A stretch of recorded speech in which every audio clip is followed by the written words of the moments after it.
आपका स्वागत है हमारे न्यूज चैनल पर न्यूज एवं विजुअल टाइम में। कृपया चैनल को सब्सक्राइब, लाइक, शेयर जरूर करें।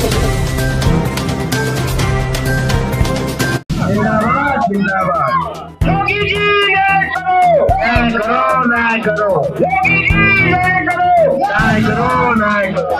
800 करोड़ की जांच हो, जांच हो, जांच हो। 800 करोड़ की जांच हो, जांच हो, जांच हो। कर्मचारी एकता जिंदाबाद, जिंदाबाद। कर्मचारी एकता जिंदाबाद, जिंदाबाद। इंकलाब जिंदाबाद, इंकलाब जिंदाबाद, इंकलाब जिंदाबाद। भारत माता की जय, भारत माता की जय। कर्मचारी का वेतन काटा जा रहा है, उनको सस्पेंड किया जा रहा है, नोएडा ट्रांसफर किया जा रहा है। तो इससे हमारे कर्मचारियों के ऊपर जो है बहुत ही गहरा असर पड़ रहा है, चाहे वो शारीरिक, मानसिक, आर्थिक। इस तरीके से कर्मचारी टूट जा रहा है कि अगर कमरे का किराया देना है तो उसके पास कमरे का किराया नहीं है, जो है चाहे वो बिजली पानी का बिल हो, चाहे घर का जो है किराया, कुछ भी जो है राशन पानी से लेके ड्यूटी आना जाना से लेके जो भी खर्च होते हैं वो खर्च अपना नहीं पूरा कर पा रहा है। कर्मचारी अपने बच्चों की देखभाल नहीं कर पा रहा है, उनकी शिक्षा नहीं पूरी कर पा रहा है। तो इस तरीके की विषम परिस्थितियों का सामना कर्मचारी कर रहा है। और जिस तरीके से इस बार पूरे कर्मचारियों का, हमारे लगभग 50 कर्मचारियों को पूरा वेतन लैप्स कर दिया गया। आप समझ सकते हैं 12 वर्षों से हम लोग वैसे भी अपनी दैनिक जरूरतों के लिए जो है तरस रहे थे और इसी को लेके हम लोग धरने पे पिछले 66 दिन से बैठे हैं। लेकिन अब हम लोगों के पास वर्तमान स्थितियां, इस तरह परिस्थितियां बना दी गई हैं हमारे उच्च अधिकारियों द्वारा कि अब हमारा खर्चा, जब वेतनमान पूरा मिल रहा था तो उस समय नहीं पूरा हो रहा था, अब हमारा वेतन बिल्कुल लैप्स कर दिया गया है। तो इसमें कैसे हम लोग अपने परिवार को गुजारा कर पा रहे हैं ये आप कल्पना से परे है। तो हम अपने उच्चाधिकारियों से और अपने शासन प्रशासन, माननीय मुख्यमंत्री जी से यही निवेदन करेंगे कि चूंकि कर्मचारी बहुत छोटा कर्मचारी हम लोग हैं और छोटे कर्मचारी चतुर्श्रेणी कर्मचारी हैं, तो हम लोगों के ऊपर संवेदनशील रवैया अपनाते हुए और हमारा वेतन जल्द से जल्द रिलीज कराया जाए और जो भी हमारे ऊपर कार्रवाई की गई, हमारे साथियों के ऊपर कार्रवाई की गई है, उसको वापस ली जाए। और हमारी जो विगत 12 वर्षों की मांगे हैं, जो हमारी समस्याएं हैं, जो बिना मांगे हमारी पूरी हो जानी चाहिए थी, चाहे वो हमारा खाता हो, चाहे हमारा चिकित्सा के लिए अवकाश है, चाहे हमारा जो है 7वां वेतनमान हो, ये सारी मांगे जो पूरे प्रदेश में पहले से ही लागू हैं, वो हमारी बिना मांगे पूरी हो जानी चाहिए थे। उसके लिए हमको 66 दिन से इस बरसात में, इस धूप में, इस ठंड में काटना पड़ा है। हमारा कर्मचारी जो है बिल्कुल एकदम हताश और निराश हो चुका है और उग्रता और आवेश बढ़ रहा है। तो इसको जो है किसी भी तरीके से हमारा आदेश जल्द से जल्द निर्गत किया जाए, जिससे हमारे कर्मचारियों का आक्रोश शांत हो और हमारा कर्मचारी भी अपने सुकून की जिंदगी जी सके। देखा जाए 12-13 वर्षों में आपके कई साथी मौत के गाल में समा चुके हैं, बताया जा रहा है डिप्रेशन के शिकार होकर। क्या कहना चाहते हैं इस विषय पर? मैं इतना ही कहना चाहूँगा, मीडिया के माध्यम से मैं सरकार को और अपने प्रशासनिक अधिकारियों को ये कहना चाहूँगा कि माननीय जी, हमारे स्मारक समिति परिवार में 173 कार्मिक जो है आकस्मिक उनकी मौत हुई और कारण तो कई हैं। डिप्रेशन में आके धरना पीरियड में 6 कर्मचारी भाइयों को हम लोगों ने खोया है। जिस तरीके से हम सबके ऊपर जैसे वेतन लंबित कर देना पूर्ण रूप से, और क्या कहते हैं, अभी दिसंबर माह में भी वेतन हम लोगों का लंबित किया गया। जनवरी माह में पूरा का पूरा वेतन लगभग 50 से 60 कर्मचारियों का लंबित कर दिया गया। मैंने देखा 2 दिन से 2-3 कर्मचारी ऐसे हैं जो आत्महत्या करने का प्रयास कर रहे हैं। तो मैं समझ सकता हूं कि ये तो बिल्कुल ही निंदनीय है, ऐसा नहीं होना चाहिए। यदि किसी प्रकार की कोई घटना घटती है तो मृतक परिवार की संख्या बढ़ सकती है। मैं मृतक परिवार के लिए माननीय मुख्यमंत्री से इतनी सहानुभूति चाहता हूं कि जो फाइल हमारी जो है बना करके बोर्ड में पास करके माननीय मुख्यमंत्री महोदय के पास गई है, उसका आदेश निर्गत करें। जो स्मारक समिति परिवार में हमारे चिराग बुझ गए हैं, साथी भाई जो आकस्मिक मौत जिनकी हो गई है, उनके परिवार को मृतक अनुकंपा जो है नियुक्ति प्रदान की जाए। हम लोगों ने एक आज पत्र जारी किया है, उसमें हम लोगों ने समस्त प्रभारी प्रबंधकों को जो है भेजने का निर्णय लिया है कि माननीय आप लोग हम समस्त कर्मचारियों की पीड़ा को समझिए। हम लोग अल्प वेतन भोगी हैं, हम राजधानी जैसे शहर में रह रहे हैं, आपने तो वेतन ही नहीं दिया। ऐसी स्थिति में हमारे बच्चों की शिक्षा दीक्षा बिल्कुल प्रभावित हो गई है और दूसरे खाने पीने के लिए भी पूर्ण रूप से परिवार और खुद कर्मचारी खुद एकदम जो है डिप्रेशन में आ चुका है। ऐसी स्थिति में वो खर्चा कैसे चलाए? तो हमने टीम ने हमारे सभी ने पत्र के माध्यम से भी उनको भेजना शुरू किया है। तो हम समझ सकते हैं कि हो सकता है कि पत्र का अमल करते हुए समस्त कर्मचारियों का अविलंब जो है वेतन निर्गत करेंगे। अगर नहीं भी करते हैं तो इस प्रकरण को हमें चाहे आगे ले जाना पड़े, चाहे हाई कोर्ट ले जाना पड़े, चाहे सुप्रीम कोर्ट ले जाना पड़े, हम लोग इसको चैलेंज भी करेंगे। मैं इतना ही कहना चाहूँगा। यहाँ से काफी संघर्ष कर रहे हैं। 18 दिसंबर से हम लोगों का संघर्ष बराबर चल रहा है। आज 66 दिन पूरे होने को हैं और शासन ने अभी तक कोई भी खोज खबर हम लोगों की किसी भी प्रकार की वो नहीं ली है। लेकिन मामला विधानसभा में उठने के कारण कुछ चर्चा का विषय बना है, जिसके ऊपर हम लोगों को आश्वासन भी मिले हैं कि आप लोगों के उन पे कार्रवाई जारी है। आप लोगों की मांगों पे संभवतः बहुत जल्दी शासनादेश निर्गत होंगे। जिस दौरान अधिकारियों के द्वारा कर्मचारियों को बहुत ही ज्यादा प्रताड़ित किया जा चुका है, क्योंकि लगभग 300 कर्मचारियों का वेतन दिसंबर माह का आधा रोक लिया गया था। जनवरी माह का वेतन पूरे महीने का होल्ड कर दिया गया, जिस कारण हमारा कर्मचारी बहुत ही ज्यादा आर्थिक और मानसिक रूप से टूट रहा है। जिस कारण आज कई कर्मचारियों ने शिकायत भी की कि भैया अब हमारे पास खर्चा नहीं रह गया, बताइए जीवन यापन कैसे हो।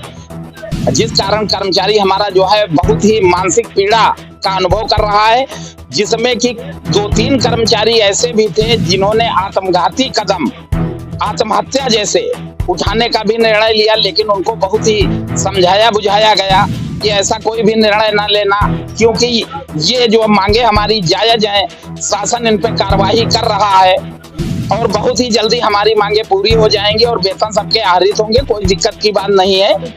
उन कर्मचारी भाइयों से भी मैं ये निवेदन करना चाहूंगा कि भैया अगर मानसिक पीड़ा में जीवन खोना अच्छी बात नहीं, क्योंकि धैर्य रखिए। योगी बाबा बहुत जल्दी ही हम लोगों की जो मांगे हैं वो सुनेंगे और उनको जल्दी ही पूरा करेंगे, क्योंकि उनके शासनादेश सुन रहे हैं कि जो है खबरें जो है शासन में बहुत जोर से ये चीजें चल रही हैं कि हम लोगों के कार्य बहुत तेजी से चल रहे हैं। तो हमको आशा है कि लगभग 2-4-6 दिन में सारे निर्णय हम लोगों के उन पे मांगों पे सारे निर्णय ले लिए जाएंगे। हम लोगों को शासनादेश निर्गत कर दिए जाएंगे। इसलिए उन भाइयों से अपील है कि थोड़ा धैर्य बनाए रखें, क्योंकि हो सकता है उस समय आपको कोई समझाने वाला ना हो, लेकिन धैर्य रखिए, इंतजार करिए। हमको आपने आगे बढ़ाया है, साथ में आप चल रहे हैं, तो हमारी बातों का विश्वास कीजिए। ये विशेष रिक्वेस्ट है हमारे कर्मचारी भाइयों से। शासन सत्ता से अनुरोध है कि हमारी मांगों को तत्काल में पूरा करें, क्योंकि अब काफी दिन हो गया, 66 दिन लगभग 2 महीने से ऊपर हो चुका है। कर्मचारियों का धैर्य भी टूट रहा है।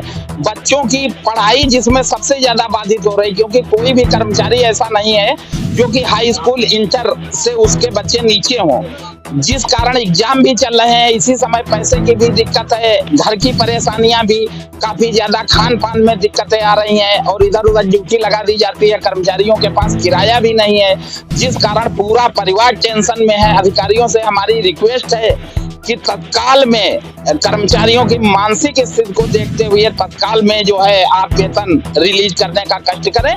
धन्यवाद। कोई बुलावा आया नहीं।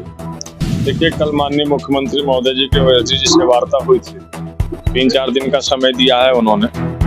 3-4 दिन का समय पूर्व में भी मिला था कि कोई सक्षम अधिकारी लिखित रूप से आदेश लेकर के आपके धरना प्रांगण में आएंगे और आप लोगों का धरना समाप्त कराया जाएगा। लेकिन पुनः वार्ता हुई, फिर पुनः वही बात आई है कि 3-4 दिन के बाद जो है आपके बीच कोई सक्षम अधिकारी के द्वारा लिखित रूप से प्रमाण लेकर के आएंगे और धरने को समाप्त कराया जाएगा। यदि इन 3-4 दिनों का हम लोग धैर्यपूर्वक इंतजार करते हैं और शांतिपूर्वक अपना प्रदर्शन जारी रखेंगे, यदि ये समय नहीं आते हैं तो फिर उस कंडीशन में हम लोग धैर्य का अगर बांध टूटा तो फिर इस बार हम माननीय मुख्यमंत्री महोदय जी के आवास जाएंगे ही जाएंगे, ये संभव है। आपकी दुर्घटना हुई थी उसकी न्यायिक जांच की मांग थी और यह मांग हुई कि नहीं न्यायिक जांच? नहीं, अभी देखिए हमने माननीय मुख्यमंत्री महोदय जी को चिट्ठी भिजवाई है न्यायिक जांच के लिए। यदि इसमें कोई दोषी अधिकारी पाए जाते हैं तो उसमें विधिवत तरीके की इसकी जांच होनी चाहिए और कार्रवाई भी होनी चाहिए उस पर। और अभी तक इसकी न्यायिक जांच स्टार्ट नहीं हुई है, हालांकि मांग की गई है। आपके साथी कर्मचारी जो घायल हुए थे रमेश चंद्र जी, उनकी क्या स्थिति है? उनकी स्थिति ठीक है और पैर टूटा हुआ था, उनका ऑपरेशन भी सफलतापूर्वक हो चुका है। आज उनको हॉस्पिटल लोक बंधु से डिस्चार्ज भी कर दिया गया है, वो अपने जो है आवास चले गए हैं। आज वो आए भी थे? हाँ बिल्कुल आए हुए थे, क्योंकि उनसे रहा नहीं गया कर्मचारियों की जो मांगे हैं, मांगों को लेकर के जो पीड़ा थी। हालांकि उन्होंने उत्साहवर्धन किया है, कर्मचारी साथियों को यही संदेश देना चाहा है कि हम लोगों के साथ जो होना था वो हुआ है, लेकिन आगे अब आप सभी साथियों के साथ ना हो, एक अच्छा जीवन, खुशहाल जीवन अगर व्यतीत करना चाहते हैं तो संघर्ष का और धरना प्रदर्शन का आप लोग हिस्सा बने और समय से अधिक संख्या बल में उपस्थित हो। आपके कोच कैसे हैं? अभी तो ठीक है, दवाएं बराबर चल रही है, निरंतर सीट पे जो है चेस्ट बेल्ट का प्रयोग कर रहे हैं, जिस कारण से हम धरना स्थल पर आकर के अपना योगदान दे पा रहे हैं। क्योंकि स्थितियां तो ठीक नहीं थी, लेकिन कर्मचारियों को जो धैर्य और सब्र टूट रहा था, जिस कारण से हमको जो है ज्यादा बेड रेस्ट नहीं करना पड़ा है और मजबूरन हमको जो है कर्मचारी साथियों के बीच में आना पड़ रहा है और बैठना पड़ रहा है। कर्मचारी साथियों से क्या अपील करते हैं और सरकार से क्या मांग करते हैं? देखिए, हम सरकार से तो सर्वप्रथम मांग यही करते हैं कि जो हमारी 12 सूत्री मांगे हैं, हमारी मांगे पूरी की जाए और जल्दी हमारे शासनादेश निर्गत करते हुए किसी सक्षम अधिकारी के द्वारा धरने को समाप्त कराने का प्रयास किया जाए। और उम्मीद भी करते हैं माननीय मुख्यमंत्री महोदय जी से कि जल्दी हमारे मांगों पर शासनादेश निर्गत करेंगे और मांगों के साथ साथ जो इन 65-66 दिनों में हम कर्मचारी साथियों के साथ गतिविधियां की गई हैं, निलंबित, वेतन रोके जाने जैसी FIR और नोएडा बादलपुर संबद्धीकरण और तमाम वो कर्मचारियों का पूरे माह का वेतन रोके जाने, इन सारी कार्रवाइयों को वापस लेते हुए हमारे मांगों को शासनादेश निर्गत हो और धरने को समाप्त कराया जाए। 2024 का चुनाव नजदीक है, यदि मांगे नहीं पूरी की जाती हैं तो आप लोग का क्या निर्णय होगा? देखिए, निर्णय तो वो अलग का विषय है, लेकिन हमें पूर्ण विश्वास है, अगर ऐसा हम लोगों के साथ विश्वास के साथ अगर छल होता है तो उस स्थिति में स्मारक समिति का लगभग 1500 से 1600 कर्मचारी निर्वाचन में BLO और सुपरवाइजर के रूप में कार्य कर रहा है। हो सकता है कि फिर हम लोग यह भी निर्णय ले सकते हैं कि जो है हम 12 वर्षों से निरंतर चुनाव कराते चले आ रहे हैं और तमाम वो सभासद और जो है मेयर चेयर का जो है चुनाव होते हैं और प्रधानमंत्री और मुख्यमंत्री के चुनाव होते हैं, लोकसभा और विधानसभा के चुनाव होते हैं, तो हमारे स्मारक समिति के लखनऊ के 9 के 9 विधानसभा में चुनाव का कार्य से लेकर के निर्वाचन का कार्य पूर्ण निष्ठा व ईमानदारी के साथ संपादित कर रहा है। हो सकता है फिर उस समय पर हमको निर्णय लेना पड़े कि इसको हमें बहिष्कार करना पड़े और उन स्थितियों में हमारे स्मारक समिति के 75 जिलों से कर्मचारी आते हैं। प्रत्येक कर्मचारी का 200-300 कर्मचारी जानने वाला होता है, तो इन स्थितियों में वोट भी काफी संख्या में जो है खराब हो सकता है, क्योंकि फिर हमें अगर खुशहाल जीवन नहीं मिल सकता है तो हम अपने वोट का उपयोग कर सकते हैं। वोट किसको देना चाहेंगे अगर नहीं काम? देखिए, ये तो हम नहीं कह सकते हम किसको देना चाहेंगे। अब जिसको हमें उम्मीद लगेगी कि नहीं हाँ हमारा इनसे भला हो सकता है तो फिर हम उन्हीं को वोट देंगे। अगर माननीय मुख्यमंत्री महोदय वर्तमान में हमारी मांगों को पूरा कर देते हैं तो हम तो यही चाहेंगे कि हम लोग आजीवन वोट करेंगे, क्योंकि हमारे बच्चों की जीविकाओं के लिए और अच्छी शिक्षाओं के लिए जो है उन्होंने हमारी मांगों को पूरा किया है। जिन मांगों से हमें वंचित रखा गया है वो हमारे लिए सारी सुख सुविधाएं दी हैं, तो हम चाहेंगे कि उनको हमेशा वोट दें, आजीवन वोट दें।